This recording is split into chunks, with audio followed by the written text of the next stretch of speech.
What's up? It's Cody from the Keepers of Nerddom. How y'all doing? I thought it'd be a good time to talk through because I finally got to see Antman and Wasp: Quantumania, and was it actually good? And I would actually say yes, it is.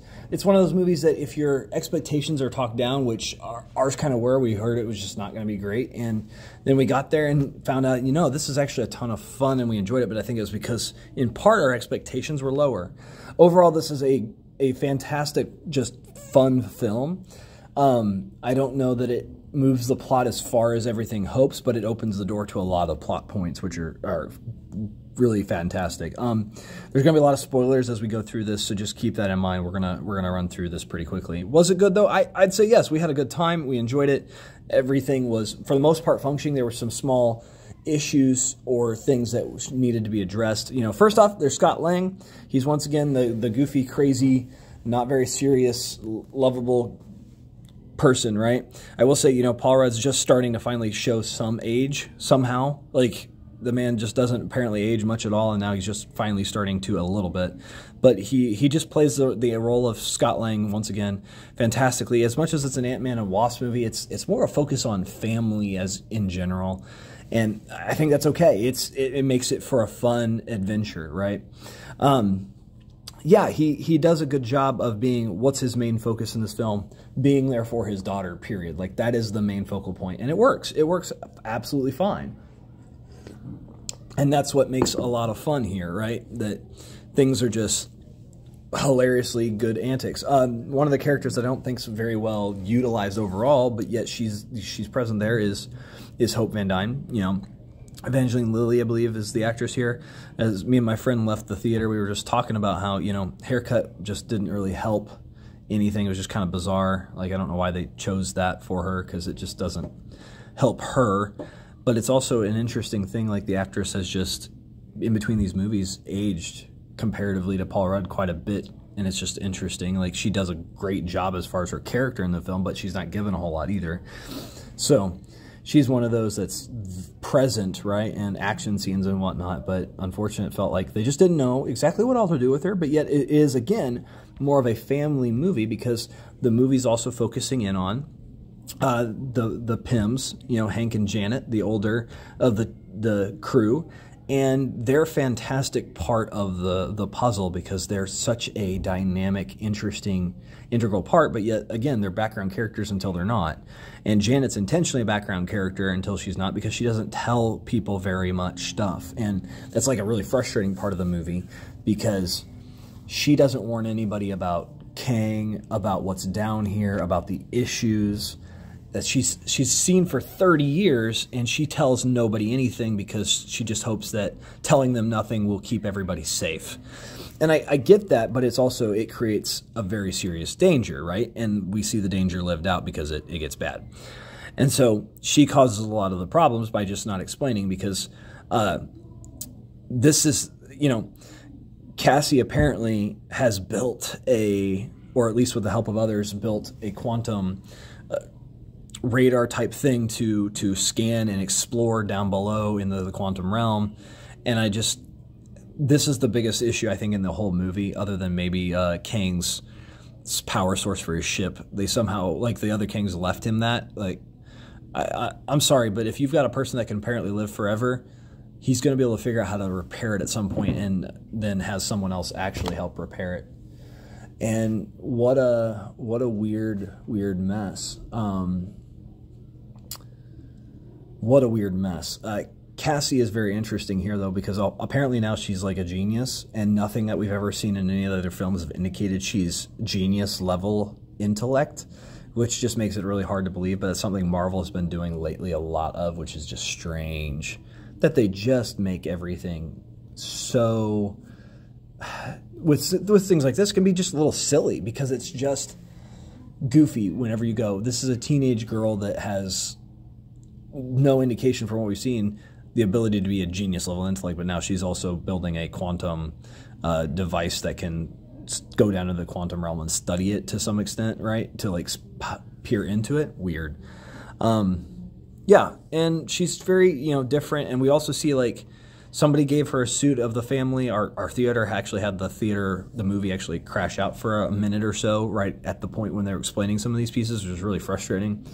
but she apparently has PIM particles and PIM discs to shrink cop cars, which I think is just a really dangerous and really bad, terrible idea that somebody should be in really serious trouble for. You're giving a teenage girl the ability to shrink things. That just seems really, you know, just dangerous. Like, not not the safest thing to be doing, especially with, you know, anybody teenage-wise, guy or girl, because there's hormones, there's it's just a bad idea. It's just a bad idea. So anyway, you know, the actress did fine whenever she was given things more than just whine about, hey, you should do something, hey, you need to be something, you need to do something, because she's all about that onto her dad all the time, which to an extent I get, but at the same time it's also like he has done literally everything. He's helped save the world, and give him some slack, right? He's been in prison too, and now he's finally got some freedom and actually gets to live life. So kind of just bizarre. Let's talk a little bit about the best character in a way, Darren, right? MODOK. It's the most ridiculous, cheesy, and hilarious thing you'll ever see. And like the commercials, they intentionally hit him because they knew it was bad.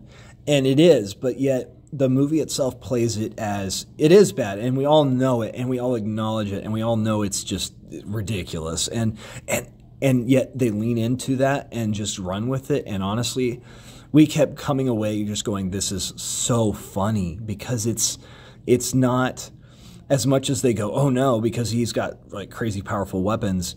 He's goofy as all get out, and they play that as such too once Antman and the others understand who it is. And this was actually a fun, entertaining part of the film, because it's just so bizarre and silly, and it does look goofy, but yet in a way I think that's part of its charm. I included this guy just to talk about the rebels. You know, they're a focal point-ish of the film. They don't get a whole lot of time. I couldn't find a good picture of the actual rebel I wanted to talk about, because the one rebel I cared about was the one that died. His head looks like a, oh my goodness, the construction workers used to balance things out. A level. It looks like a small level. You know, the things that have a little bubble in the middle, but it's like glowing yellow in the middle, and his head was that. It was literally a level with a glowing yellow middle. And just an interesting character that they didn't explain anything about other than he just had energy blast, but I was just like, what is this thing? Because it looks like technology that was just kind of pieced together but somehow had an entity. But this character as well was just kind of a goofy, fun thing. But, you know, these were characters that were present in the film. And I dare say the ants that were present in the film were even more interesting in a way. Like, please explain what you just said, Hank Pym, of like they've been down here 1,000 years or something, and now they're like crazy, crazy smart. And then they have this random like socialism comment thrown in by Hank Pym, which is kind of funny, but yet really scary, because it's, you know, Disney is not an apolitical organization. It is an organization that involves itself in politics too. It's kind of interesting to note that. And, you know, it's just an interesting danger that Disney is not just in the habit of entertainment anymore. It's also in the habit of message. And take from that whatever you will, you know. Lastly though, you know, big picture here. Kang, actor-wise, the dude pulls it off really well, right? It's not always the most dynamic, epic role, but it's also, he is giving you so many different things, and you're never quite sure if he's going to go pure angry or if he's going to be kind and caring, because you almost get that sense at first, and then he's straight up just the crazy murder sauce person. And he's an interesting, dynamic character that's got a lot of layers, and as the actor has to portray other versions of himself, that's fascinating and a lot of fun. He does the role, but I'm intrigued to go, okay, he's just now been beaten at the Quantumania in the quantum realm, right, by people and, you know, hyper advanced ants and rebels and all this stuff, where he doesn't have full access to all of his technology, granted. Is he the big bad? Right now, he doesn't feel like the biggest big bad. It just makes me nervous, right? It makes me very, very nervous about what's coming here. We'll see, right? We will see what we're gonna do with this. I don't know. I've got a lot of thoughts about him, and I'm excited to see where they go with him. I don't think he's actually dead, and I think there's going to be more from just this specific king, because once he gets full access to all of his technology, he's going to be terrifying. But yet, how he's been set up so far is not terrifying at all. And so that's a thought there. So lastly, you know, this movie really is a movie about family.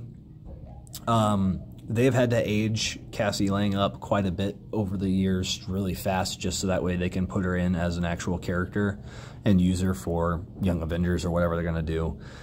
You know, we'll see. I both enjoyed her, but also go, this you got to be careful with, so that way she comes off as enjoyable rather than just condescending or judging everything. You know, I think overall Ant-Man and the Wasp: Quantumania was a fun film with a story that was just opening the door to, okay, Kang is the big bad, and you'll never quite know what is coming.